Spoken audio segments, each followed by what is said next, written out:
Hello, welcome to Horrible Horrors. I'm your host, Zac Romero. In case you missed it, this is actually part 2 of a Reb Brown retrospective video where we gush over how manly he is. So if you haven't watched the first movie, you may want to. And if you have and you need a refresher, well, here's everything that happened in Cage 1. I don't like your fucking attitude. Well, tough shit. Fuck you. Take the shit.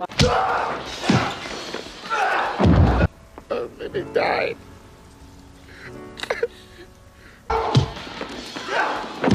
I'm looking for an asshole with a devil tattooed on his arm. I don't know,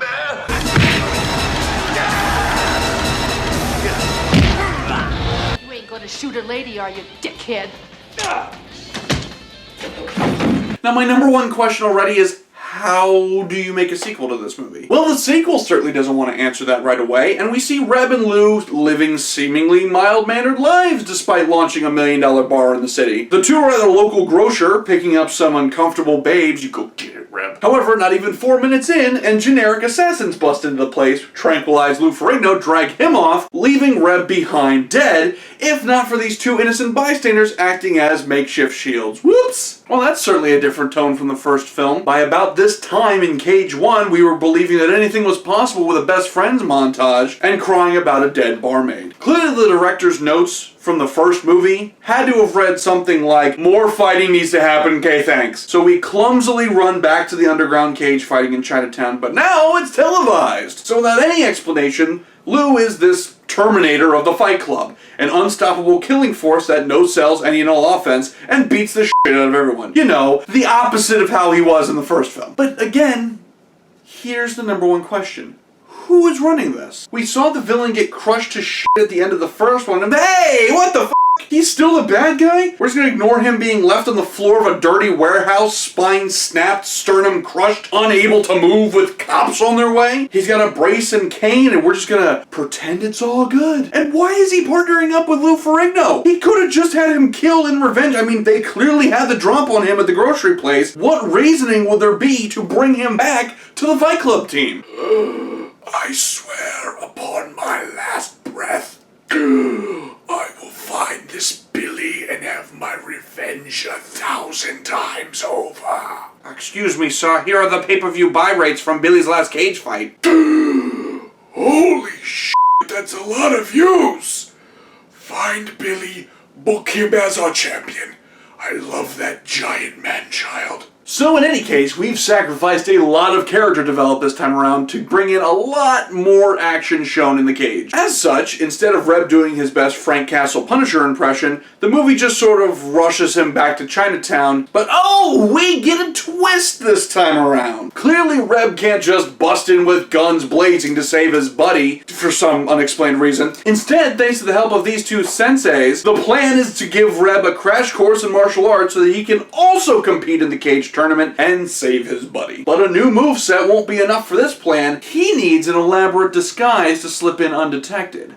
Apparently, that disguise was to dress as a very sad-looking Jake the Snake Roberts. So the movie ping-pongs between Reb whooping ass to climb the ranks, while Lou goes through this Jekyll and Hyde subplot, where sometimes he's evil and angry as the boss man's henchman, another time he's awkwardly having tender moments with this mostly Asian-looking woman. Billy fights two at a time at some moments, because I guess that's just not impressive enough, and then their manager jumps in and he knocks her out too. It's also this time that I realize that they've actually changed the cage itself around, and it's no longer this like gritty gray colored chain link looking thing from the first one. Now it's this awesome mid-80s WWF blue steel cage bonanza.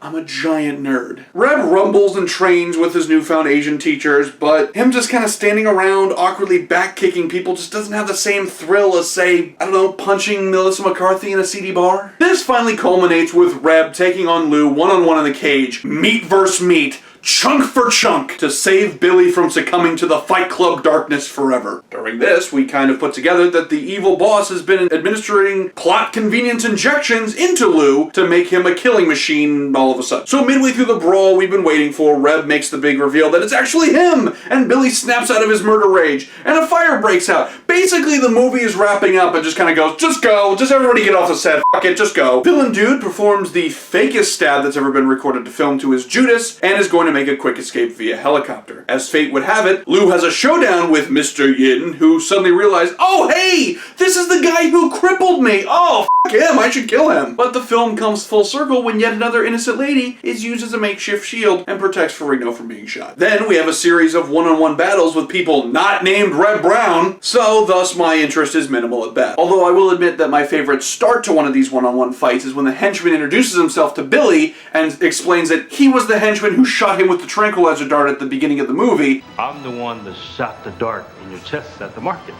Because the film was trying to make this like all come full circle, but they felt the need to explain that because this henchman didn't do jack shit for the rest of the movie. In any case, Lou gets shot to match his girlfriend. We get hit with a boatload of stock sound effects screams for some reason. There's a random shootout that takes place, and so I guess that's an homage to how the first film ended? Just when I thought I was completely done with this thing, we get Reb avenging Lou and straight up hanging a motherfucker, complete with him calling the dude an asshole, his favorite phrase from the first film. That's for Billy, asshole. So, how does this one actually end? Well, Billy dies, the escape helicopter comes to pick up the evil Yin, only to have the sensei pull a rocket launcher practically out of his asshole, blow it up, leaving Yin stranded for another sequel, I guess? And then Ferrigno mishears the director say cut, lifts his head, blows the scene, which we're just gonna leave in the movie, and I guess that means he's alive too. And so, how are we gonna explain? Oh, yeah, okay, end credits, yeah, basically. Also, side note, what was the missed potential of the second movie? Ring announcer character. They introduced this guy sitting ringside and he's doing his worst Mean Gene Okerlund impression, but nevertheless, he's supposed to be this like zany character, but he sucks. It's like they just grabbed somebody's dad on set and they're like, you'll do, just read these lines. Well, as my father used to say, if you can't stand the heat, stay out of the kitchen. Very disappointing. So what did we actually learn from these two big cinematic slabs of meat? Well, short answer, Reb Brown is amazing. Slightly longer answer. If you could have somehow merged aspects of both Cage films together, you would have had something that would have genuinely rivaled Stallone, Schwarzenegger, Seagal, and all of the other big mainstream action-y movies of the late 80s and early 90s. I'm serious on this. Each film brought its own strengths and shortcomings to the table, but even at the worst moments, there's still a level of like dopey, meat-headed charm to it. Is it a tad homoerotic? No! Come on! How could you even think something like that? Here's all you need to know about Cage 1 and 2. This is one of only 2 series in Reb Brown's vast discography that he did both sequels to. That's right, so you've got another amazing actor who refuses to do his own sequels. Daniel Day-Lewis, Leo DiCaprio, Reb fucking Brown. And 2, nothing in these movies are any worse than Hercules in New York or Stop or My Mom Will Shoot. So put on some Zubas, grab a burger the size of your fist, and watch Cage 1 and 2. A beautiful showcase of Reb Brown and Lou Ferrigno going around kicking ass! Thank you for watching Horrible Horrors. I'm Zac Romero. Until next time.